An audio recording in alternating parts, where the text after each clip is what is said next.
Thank you, Stacy. Good evening, everyone. Lynn, it's just a pleasure to have you join us. Remember the first time I met you, I thought, wow, I think it was 6 years ago, and I thought this guy needs to be a commissioner someday. And I was always going to ask you, and lo and behold, two your co-commissioners that I respect both very much appointed you for a vacancy. And so, is this the first time you've ever ran for public office?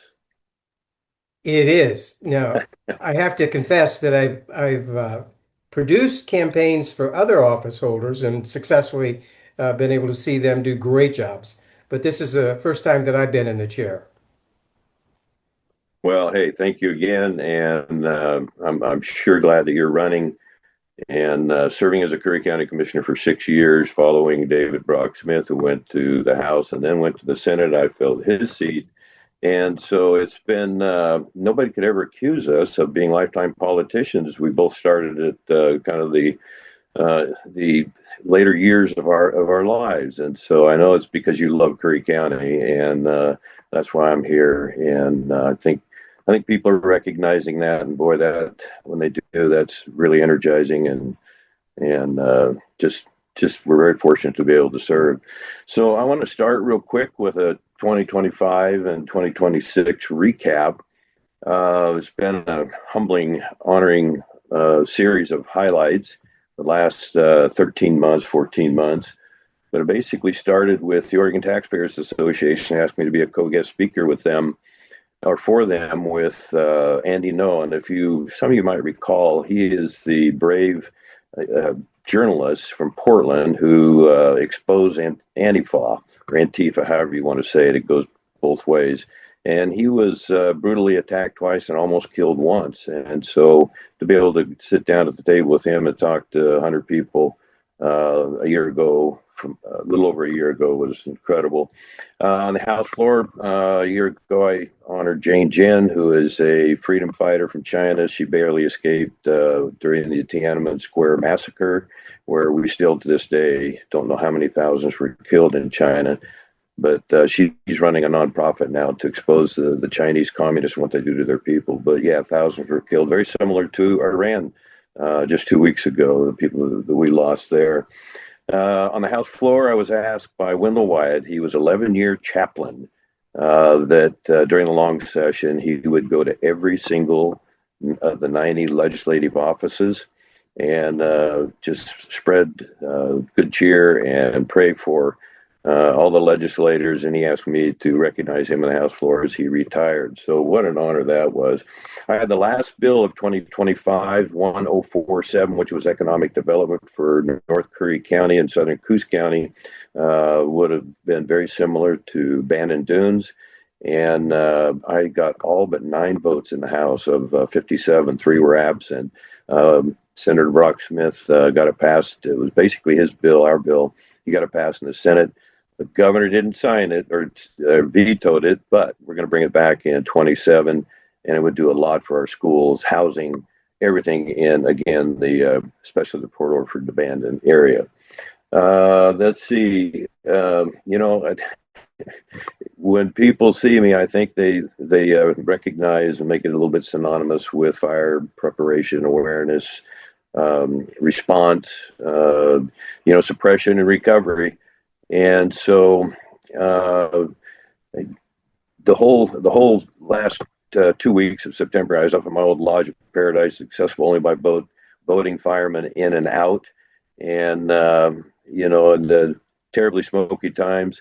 In the Checo Bar fire in 2017, had quite a contrast with the U.S. Forest Service, and that we could have lost Brookings, and so that was 9 years ago, and I'm still a little bit simmering, no pun intended, on that. But I've seen the Forest Service come a long, long way in addressing these fires, and so I'm just proud of the work that I've done with the 3 county, Coos Curry and Douglas County commissioners, other people around the state. I want to be recognized as number one in the Oregon legislature, at least on the House side, for forest management, fire prevention.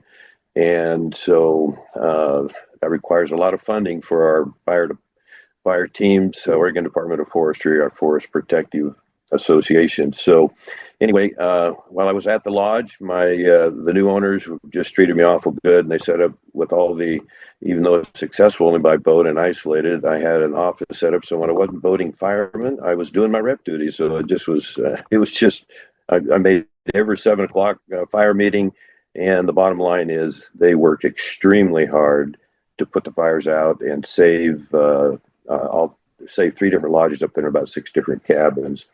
So then, the very end of, 5 days after Charlie Kirk was assassinated, I was asked to speak at a tribute for him at Douglas County, the courthouse front lawn, and there was about 800 people there. That was just a tremendous honor, and so we can talk about that later on.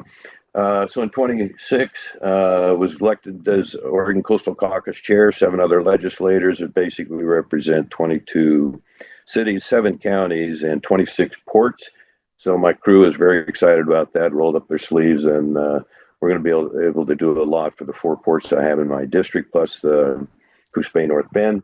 Got on the front of Ruralite magazine with Senator Taylor. We are opposites in what we believe, and yet my job here is to build relationships. And so that was just an incredible privilege to be on the front of that periodical. And the highlight of the story was the article was we work together because fire is such a high risk part of what Oregon deals with.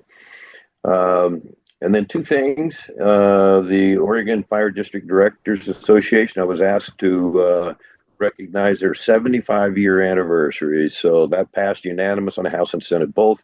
The governor signed that, and it just recognizes all of our firefighters at all levels, especially our volunteers. As you probably know, 78% of our firefighters in Oregon are volunteers. So that's another issue. And then I did the Association of Oregon Counties. I don't know if you knew this, Lynn, but the 125-year commemorative time, and that also passed with a unanimous vote. And so there's 4 different representatives or senators that have been past commissioners that are very familiar with the Association of Oregon Counties and all that they do for especially our rural counties. And that's Rep. Owens, Senator Nash, Senator Brock Smith, and myself. And then finally, I was a guest speaker at the 50-year annual Optimist Club honoring law enforcement, and just an incredible privilege there. I have my middle son is a captain with the Oregon State Police, and so one of my responsibilities is to do everything we can in public safety to support law enforcement and to not demonize them, especially at the national level. So, boy, I could talk about that for a while. One more, and then this Oregon Coastal Caucus chair of the Oregon Department of Fish and Wildlife, their last meeting in Springfield. I testified for a couple hundred people on the whole well petition that we asked, the Oregon Coastal Caucus, 7 members asked ODF and W to decline that petition. They did a big win for our commercial fishermen, especially our crabbing industry. So 3 committees I serve on, and I'm very proud to serve on them. It's ideal for my 3 counties. That's the number 1, ag, water, land use, natural resources. Number 2 is my housing. I got put back on the housing and homeless by Speaker Fahey, so I'm very happy about that. And then emergency management and veterans. Finally, my grandparents were born just 45 minutes north of Gold Beach, Langlis, in 1886 and 88.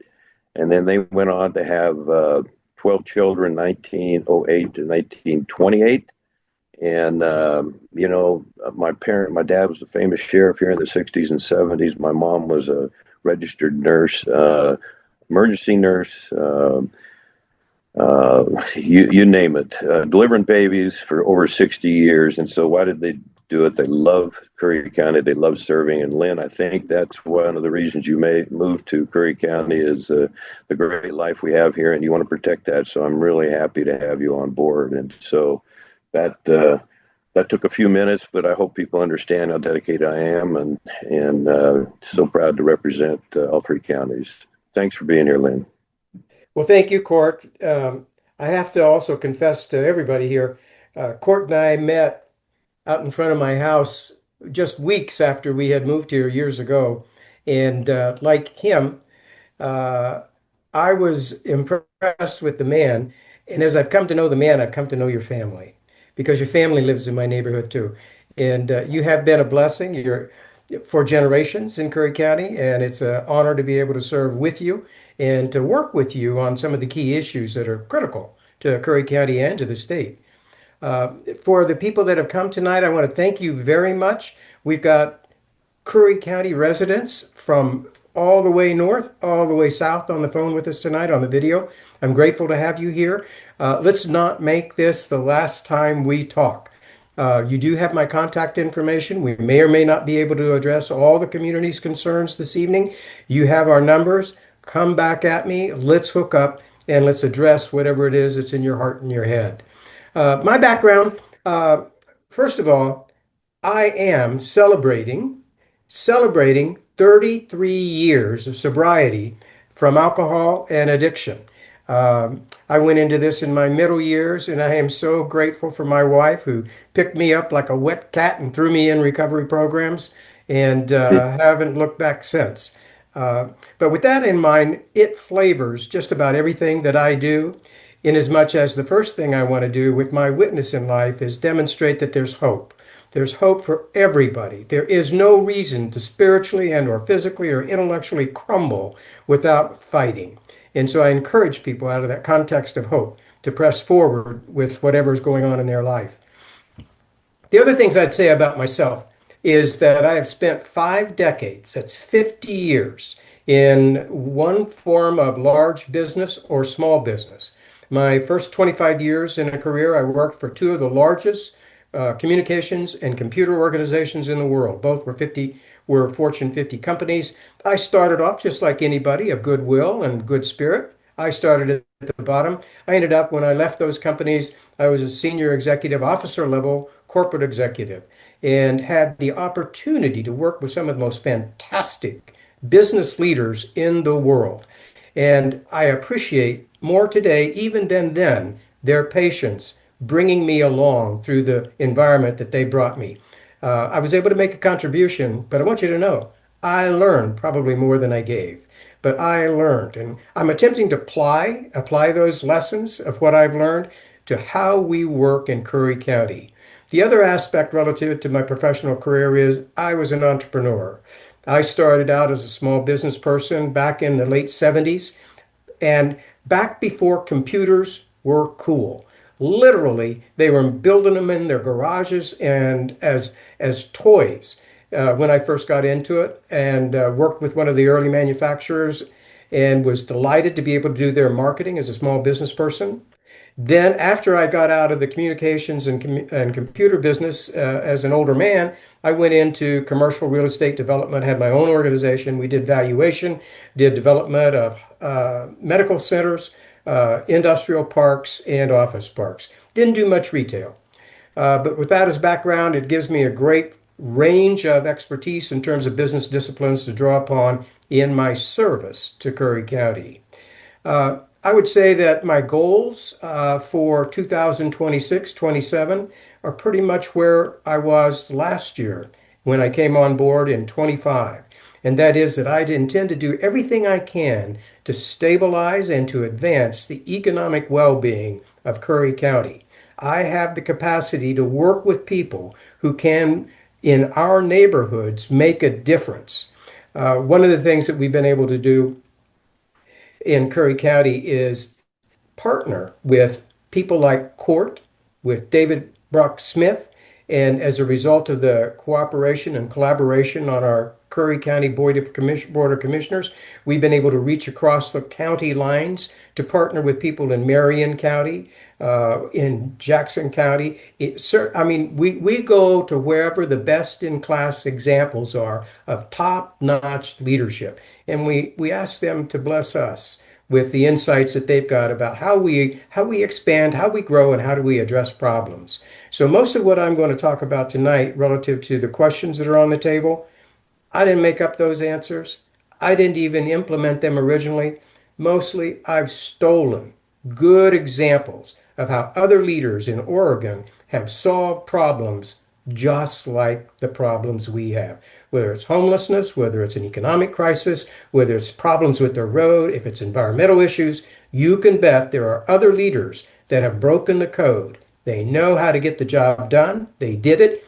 And I'm going to steal their story and their method in order to bring those gifts to Curry County. With that said, focusing on the stability and advancement of us economically is really critical. I don't think that we can do that successfully, though, if we don't bring some greater sense of peacefulness to Curry County and security by advancing law enforcement. We've got some great metropolitan police organizations, and we've got a great sheriff's organization. But if you listen to people talk, you would think that there's some kind of trouble between the sheriff's organization and the Board of Commissioners. There's no trouble. What you see are two passionate organizations attempting to do the right thing, and we're still mapping out how that right thing comes together to consistently deliver safer communities to Curry County. Specifically, I would point out the partnership that we have with the sheriff's organization in programs like our quality of life program that we just started this last year in Curry County. That partnership is intended to bring a relief to the homelessness, the addiction, the unemployment in South County that has collected down there and has been at times a blight, a health hazard in South Curry County. Just this last year, we were petitioned by the community down there to step up as a county and do something different. And we are working in partnership with our sheriff's organization to figure out a roadmap for improving the quality of life for those citizens. That involves working with the homeless through the sheriff's organization and the multiple departments that bring relief through services like ADAPT, like CORE, and like many other organizations. So those are some of the things I hope to be able to talk about during our time together tonight. Cord, I want to thank you for the opportunity to be here, and I look forward to hearing us talk with our neighbors. Thank you. You understanding economics, boy, do we ever need that in Oregon. We need it throughout the entire state. The businesses that we have leaving, the lack of just the policies that have got the Oregon companies to where they're leaving, and we're not only unable to retain, but we're terribly behind in recruiting from other states, and that competition should be paramount because those are people that sign the paychecks and keep families going. So thank you for that. So And that's yes, Stacy, we're ready. You, Representative. We had a number of questions pre-submitted, so we're going to start working through those tonight. One of the first ones, the topic on economy, taxes, and the cost of living. One of the questions is, gas prices have increased by over $1.60 a gallon in the past month, and what is going to be done to address this? So if you Lynn, you don't want to mind, go first? yeah, I'll jump right in here. There's probably not many world issues over which we have much control, and the gas prices is one of those. We don't have a lot of control, but we can seek to understand the problem. And the problem, unfortunately, is us. Let me give you an example. We've been relying for decades on bringing trucking in all of our petroleum products. And we relied upon the state of California for the lion's share of that, maybe as much as 80 or 85% for decades. Since I think it was the longest ago count that I found, there were 40 different refineries making petroleum products for us here in Oregon, in California. 40 different refineries. Ladies and gentlemen, on this call, that's down to 14 tonight. And it's going to go down to 11 probably by the end of the year. And that's because of the legislation, the political culture in California driving fossil fuels into history. So we bet on California as our source.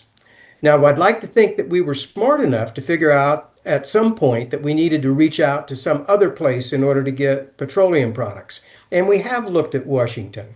But Washington, what do they have? Maybe 5 or 6 refineries up there. It's just not going to fill the gap that we're feeling here. So what happens when you have a low supply, high demand? Prices go up, and we're going to have to face that. So let's think a little bit about what we can do in our little lives relative to making certain that we're doing our best. We can't fix everything, even big things, but we can do our best.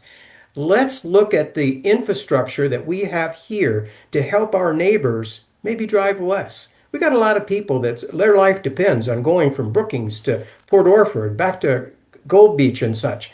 And one of the reasons why people have to travel so far to work is because we've got really, really archaic land management policies and practices associated with residential development.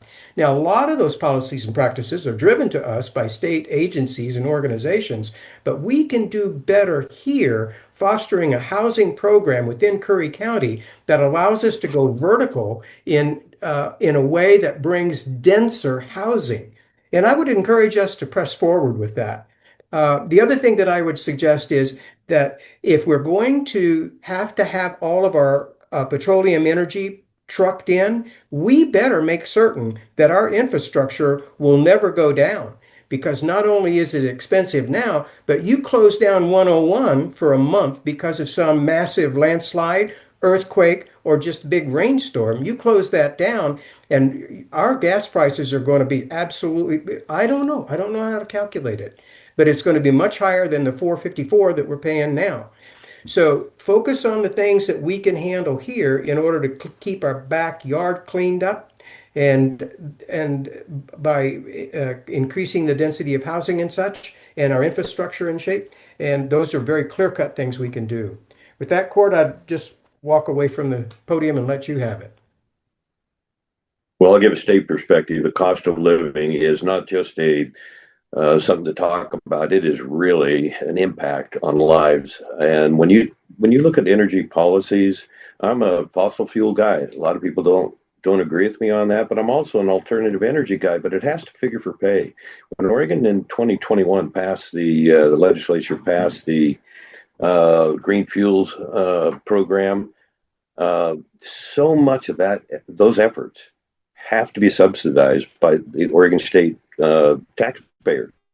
And so as energy cost goes up, it gets passed on to the consumers. My job is to absolutely work in opposition to that, because when you start talking about tearing down dams, when you start talking about building big solar panels, either onshore or offshore, that need additional tax funding, that takes up farmland. And so it's really opposite, and it makes a lot of legislators angry that you can really restrict our farmers to the point where you put some of them out of business, or foreign countries come in and buy land that we should never allow. And we're losing a dozen, maybe 2 dozen, I think it is, family farms every 6 months in the state, and it's just the cost of energy for all of us. We need a blend of alternative and fossil fuels. The United States of America needs to be energy independent and not looking to other countries to kind of bail us out. And my tour boats that I did for years, we operate on gas. It's with the disrespect we have for farmers and ranchers and builders and forestry workers. They survive on regular fuel. We can't eliminate, diesel tractors, diesel trucks. We can work to improve our energy emissions, and we have. But we've got to bring the balance back to what is reality. And when we do that, when we invest and not waste money, that'll positively impact the Oregon citizens.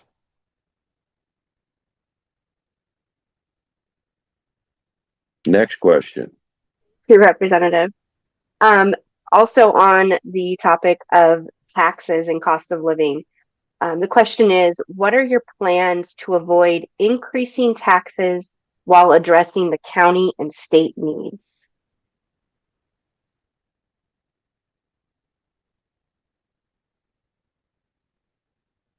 Yeah, we're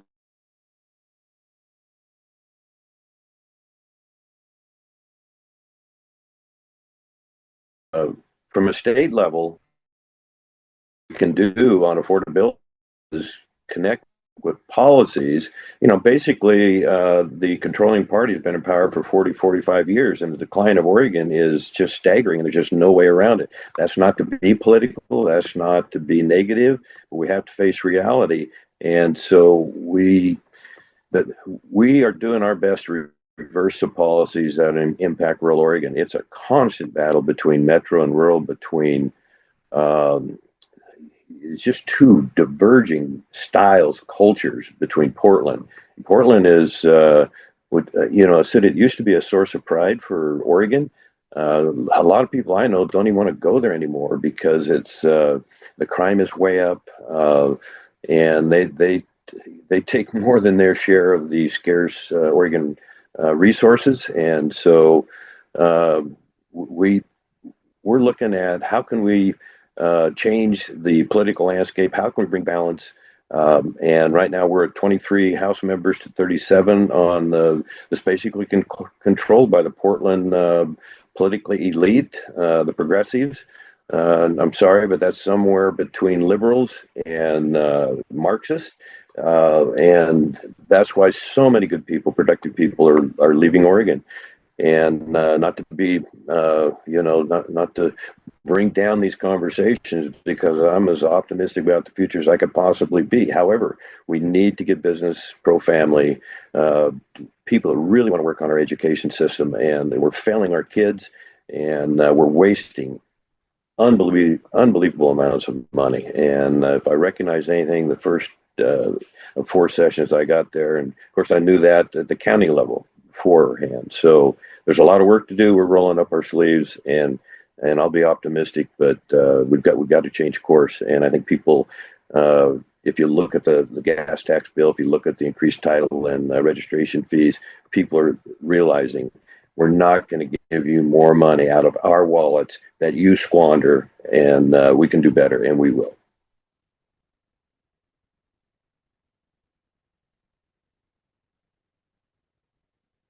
Got a little pause again. Commissioner, did you have anything to add? There is no effort on the part of the BOC at this point to consider any new taxes, especially as it applies to our property taxes here. I want everybody to be comfortable with the fact that the Board of Commissioners is investigating ways to bring up economic uplift to Curry County, but it's going to be through public-private partnerships with for land, natural resource, sustainable projects. That I think there's a bigger future there, unleashing the power of our own community's resources, as opposed to trying to pile on taxes on homeowners at this time. So it's just not appealing. It's I don't even want to go there. Thanks. Well, I would just add to that. In the 4 sessions I've been there, I've been strong and voted against every tax increase because it's really improper, the amount of money that we spend and where we spend it. The DEI, equity and inclusion, diversity, all the rest of it, and that is costing the Oregon taxpayers a fortune. And so my rural colleagues, we and some, in the suburbs around Portland, are doing everything we can to reverse that and get real with why we're losing ground. And if we bring it back to common sense, logic, approaches to a philosophical view that understands the free market and works that as hard as we possibly can, then we can bring Oregon back. The rest, 2/3 of the rest of the country is really coming out of the economic slowdowns from the whole pandemic era. The American Rescue Plan, the funds that added billions and billions to our national debt, and so it's gonna take putting a lot of people to work. It's gonna in Oregon, we particularly need to address the tax system. We need to address the regulatory system. We need to address the land use system, and until we do that, especially the latter there. Amendments to the land use that's 50 years old now, a policy that's so good, not one other of the 49 states adopted any parts of it, or anything of any significance anyway. So yeah, we need to come back to what the free enterprise system and what works. And again, I strongly believe we have to recruit businesses, then we have to retain the ones we have here and show an appreciation. And the CAT tax, the corporate activities tax, taxing them on their gross sales. It's just it scares businesses away, and not everybody can work for the government, work in Salem. So yeah, what do you want to add anything to that, Lynn?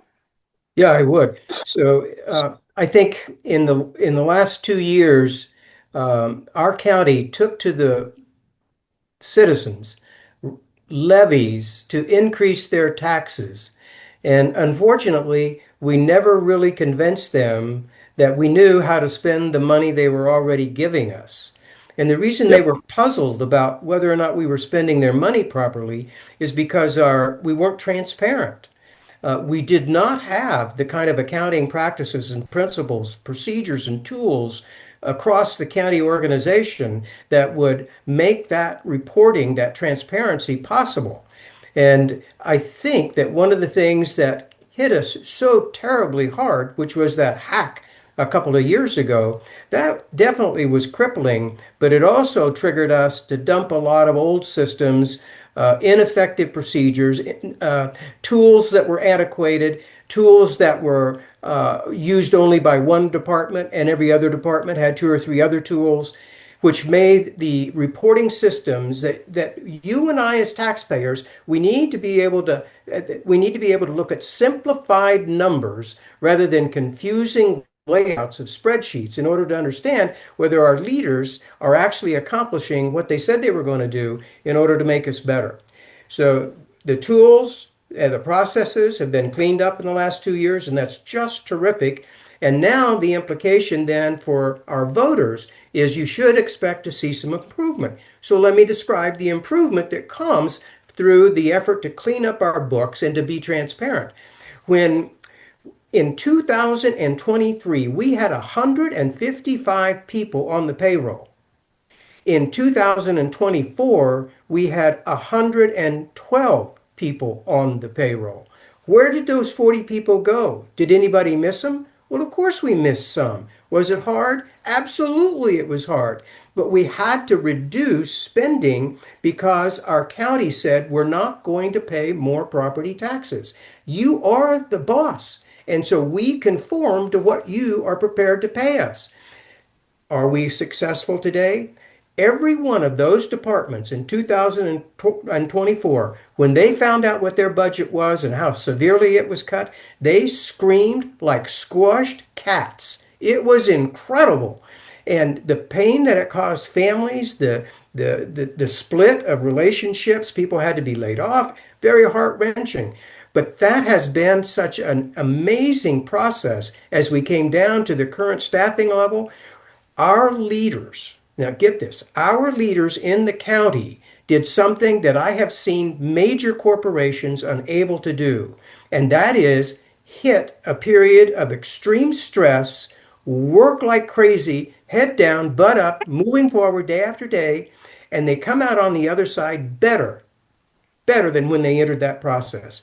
And how do I know that? Because I got 114 people rather than 155. They are doing more with the same amount of money or less than what they had in 2024 today. And that's what we're going to keep asking them to do. We're going to ask them to step up, find ways to work smart, find ways to be efficient, find ways to be effective. Take the same amount of money and go out and do 20 or 30% more than what you're able to do today. Think about what that means to our community when we have that core leadership taking on that task. I am really proud of what our county has been able to do in 24 months. It is amazing. Thank you very much.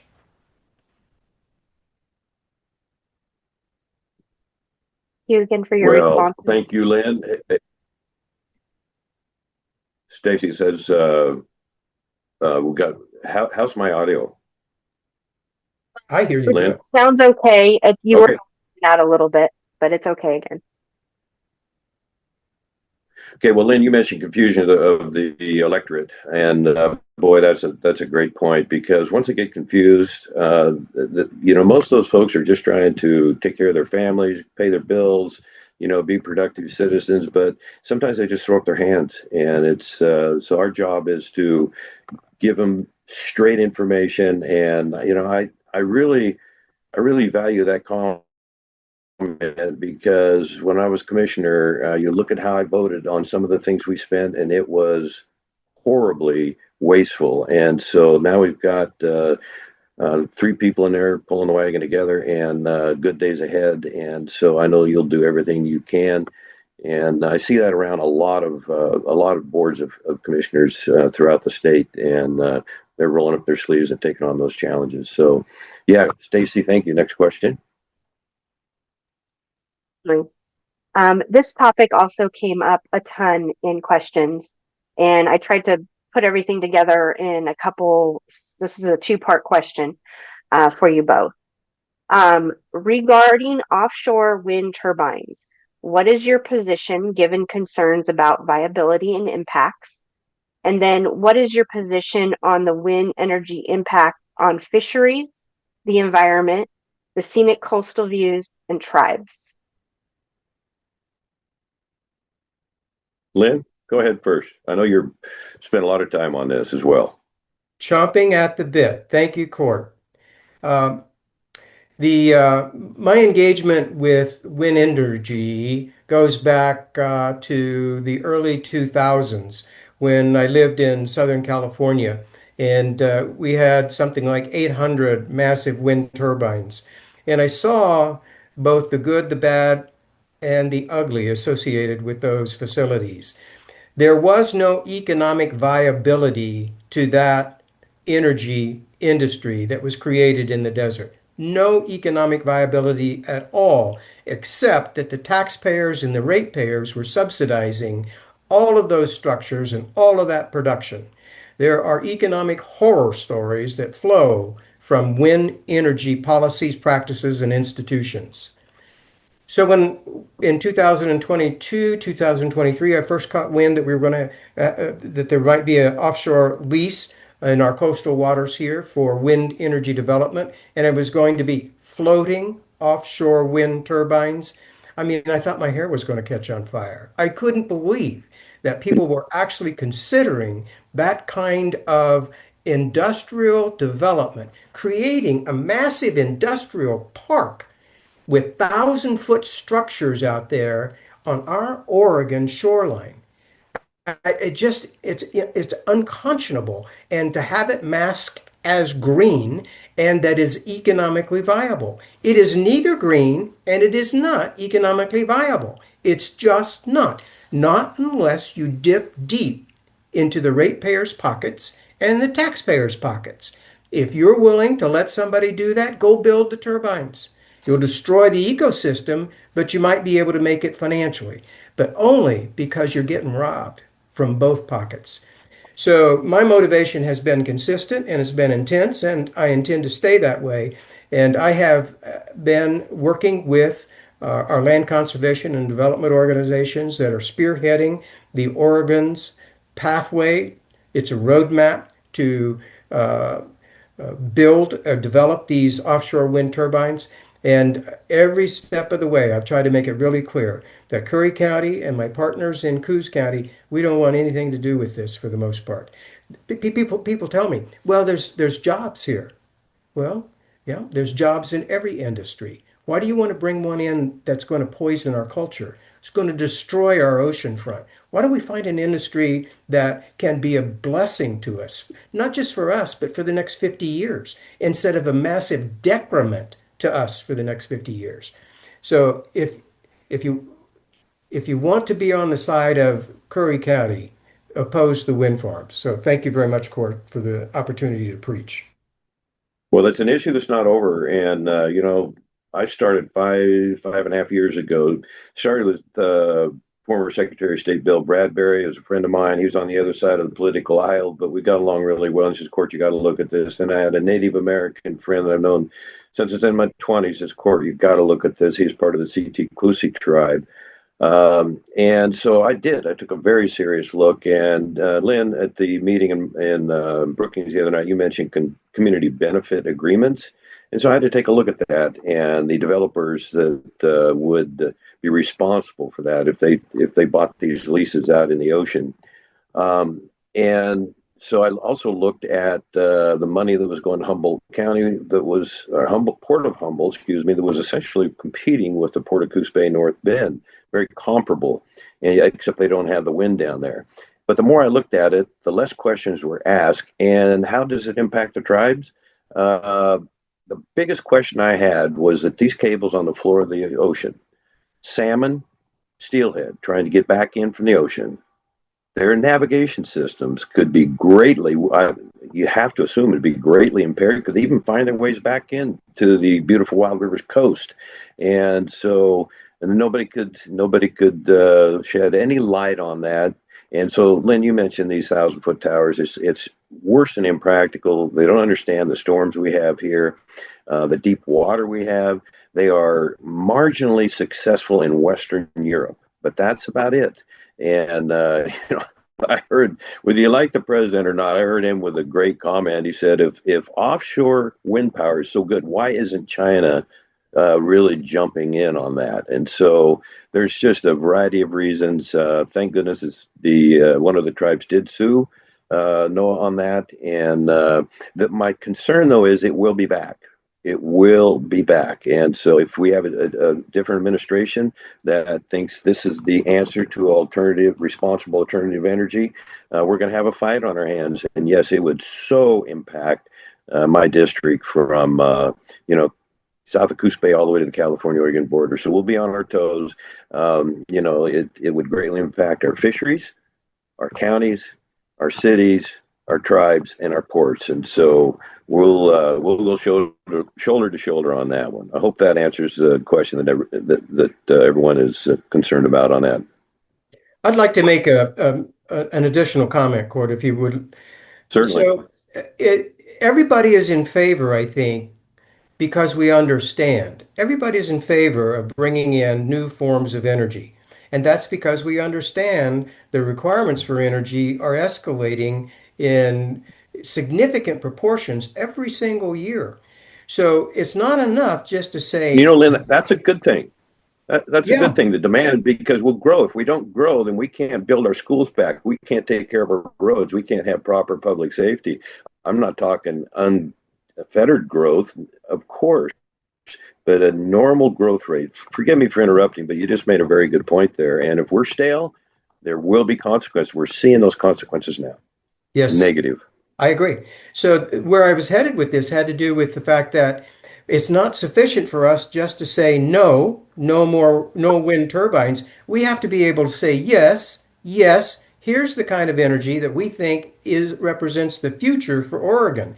And what I'm proposing to the Land Conservation and Development Organization is that instead of trying to do a roadmap for how to put in wind energy out here, why don't they do a roadmap for how to optimize energy production in the South Coast? Why don't we look at things like nuclear energy? Why don't we look at hydrogen? Why don't we look at other kinds of fossil fuels? And how about other hydro generation opportunities?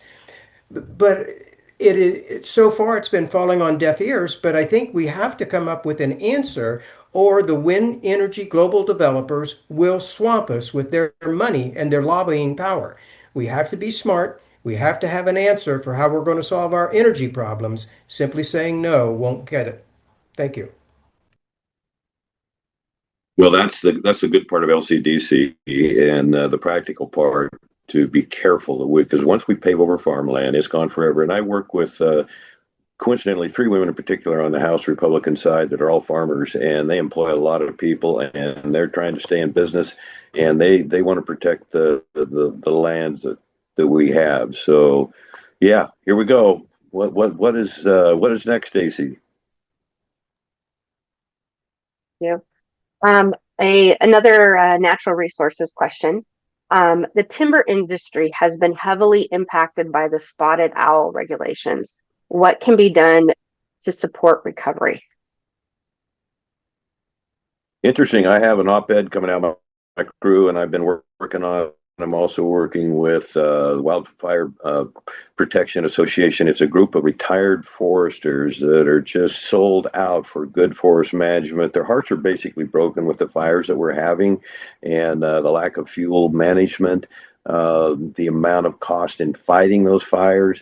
I go back, I've been at every fire, of course, the last 10 years. There's only been 1 or 2 years that Curry County hasn't had a major fire. My friends in Coos County, I warn them, you have not had a major fire for a long, long time. So please stay on your toes. And they have deep forests there. And so um, the timber management part of Oregon, people forget that we have the highest quality trees. I tell the story when Jedediah Smith come through here 20 years after the Lewis and Clark expedition, come down what is now the Oregon, California coast. When he got to Rogue River and then the Chetco and then the Smith, what did he find? He found the biggest trees on the planet. He found the steepest terrain in North America. He found the most pristine rivers full of salmon. And so the reason I bring that up is because that's what we've got to leave for our kids. I raised my boys in the Rogue River Wilderness, no roads. So I understand what it takes to fight to protect that and appreciate that, and just encourage people to understand what we have here.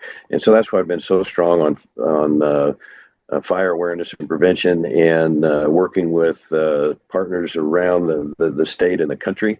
And so we want to protect that, and that's why people come and visit here. And yet, if we manage our forest better, the whole spotted owl thing we know is a ruse, and it's cost us 4 decades. It's cost a lot of families their livelihoods, and it's heartbreaking. And so people say, boy, Court, it must be awful for you in Salem with just some of the stuff you deal with. No, it's a very small sacrifice. I am full of full of energy, and my staff to we'll walk the 10 miles to the people that believe the opposite of us, and we will do our best to convince them, if you pass a policy A and or policy B, here's what it does to the citizens I represent. Here's why I need you to vote no on that. Here's why I need you to change your stance and your philosophy on that. So timber management is coming back, is incredibly important to Oregon. No other place on the planet. And people find it hard to believe, when we do build homes, we sometimes, I think it's about 15 to 20% of our lumber comes in from Canada. Now that should make people's head spin a 360, because they don't even have the quality of timber we have. We've had 16 mills put out of business in the last 22 months. And it's just crushing to see what the negative impact that has. So again, I'm working with the counties. I'm working with ONC Timberlands. I was on that board for 5 years of the 6 years I was a commissioner.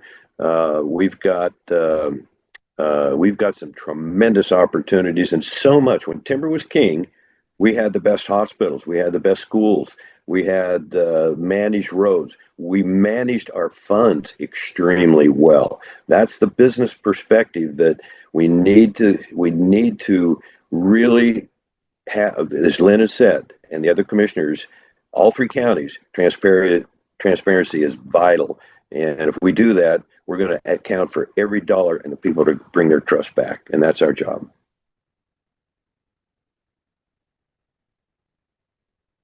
Thank you, Court. I would add only that there's substantial work going on by the Curry County Board of Commissioners.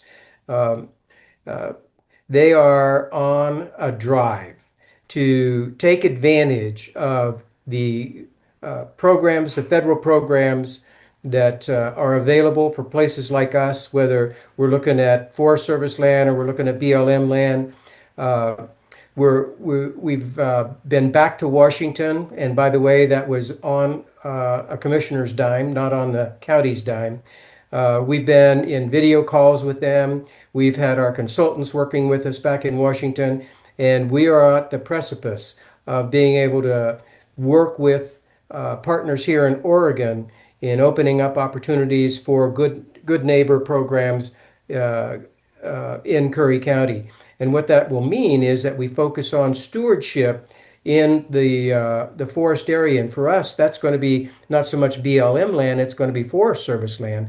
I think we've got around 650,000 acres of Forest Service land, and we maybe have 75,000 acres of the BLM land. So the real apple in the eye is going to be the Forest Service stuff. And by doing a good neighbor program with the federal government, we go in and we help make the foresting, the extraction of timber out of there sustainable so that it actually improves the health of the forest. And it's going to mean jobs for us, of course. And it's not just going to be lumber jobs either, because we've got roadways that have to be readdressed because they haven't had to carry this kind of weight and the intensity of the loads that come across. We have bridges that are going to have to be built. So it's a big infrastructure project, along with opening up the ability to exploit our natural resources here in Curry County. And I'm excited to be on the front end of that. But I'm not running point. We've got some very good partners. Pat Hollinger has been working with folks in Marion County and in Washington in order to stitch this together. And they'll just watch for it in the next 6 to 12 months. Lots of good things coming our way in that regard. Thank you. So I think we probably need to go to closing statements, Stacy, and is our time? Yeah. Our time is about 5 minutes, so I'm going to cut mine into 2.5 minutes here. Again, I want to thank everybody. I think you've got our contact information. Please contact us. We will respond. That's important to us.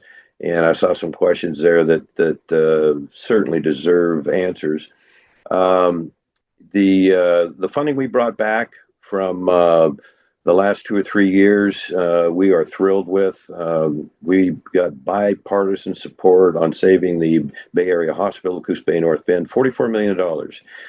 We still have the $33 million for the Roseburg Veterans Home. We got $750,000 for the city of Port Orford, $1.4 million for the Rock Creek Fish Hatchery. We've got $800,000 with the city of Winston. Again, my district goes from California border up through just south of Coos Bay. East side, it includes all the over to I-5. The northeast boundary is that I-5 is the Douglas County Fairgrounds. So we're working hard. We're bringing money back into. Lynn mentioned the $10 million when I was commissioner. That's still sitting there. We want to put that to good use. Somebody asked about jail renovation, repairs, maintenance, etc. How we could overcome a 55-year-old jail that my dad built, in the early 70s. Yeah, my grandfather was the longest-serving Curry County commissioner of all time, 1930 to 1948. And again, he loved Curry County, and I think most everybody on this call loves Curry County. And we want to be accessible. We are accessible, and we love doing this work, and we feel very privileged. I think I'm speaking for Lynn here as well. And I'm gonna sign off and let Lynn summarize this evening. Thanks, Lynn. Thank you for the opportunity to work together tonight, and thanks Stacy as well, and thank the people that have been a part of the call. My approach is to listen really carefully, and to find myself in court too. He listens really well too when he's with folks, but to find us here on a one-way send is a different role to play. I enjoy listening. I enjoy dialoguing. I enjoy building common models.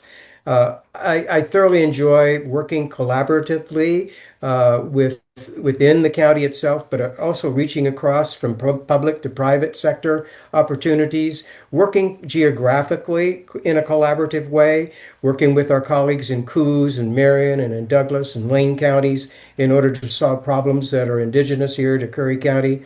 And I'm very passionate about delivering practical results. An example of that, this last year, we, in collaboration, working with both our roads department, also with our sheriff's organization, Curry County probably brought in more grant money than it has in over a decade. We brought in just right at $3 million for infrastructure projects. One of them had to do with we got money for reimbursing us about 1.4 million for money that we had to spend as a result of last spring's big torrential rain that took out some roadways. The other thing that we got was monies from state and federal amounting to just over $1.2 million.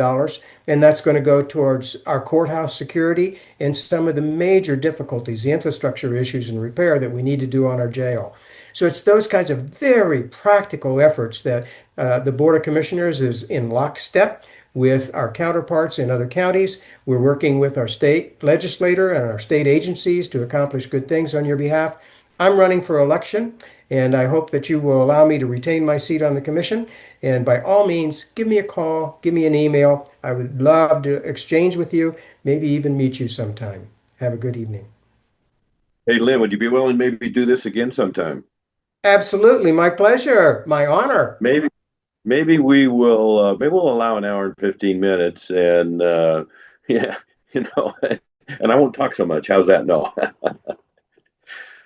Hey, Stacy, great job. Tell my friends at the Capitol hello. I know that I'm it's pretty quiet up there right now, but we're getting ready for the 27th season. You know, we can only do two bills in the short session. That's all 90 legislators and lawmakers are allowed. So, but we have unlimited bills in the long session. So I've got about 16, 18, maybe 20 that the crew's working on, and I'm would value any input there. But tonight certainly will aid in fine tuning and moving those forward. Thanks again, Lynn. Thank you, Court. Thanks, Daisy. Everyone, have a good evening.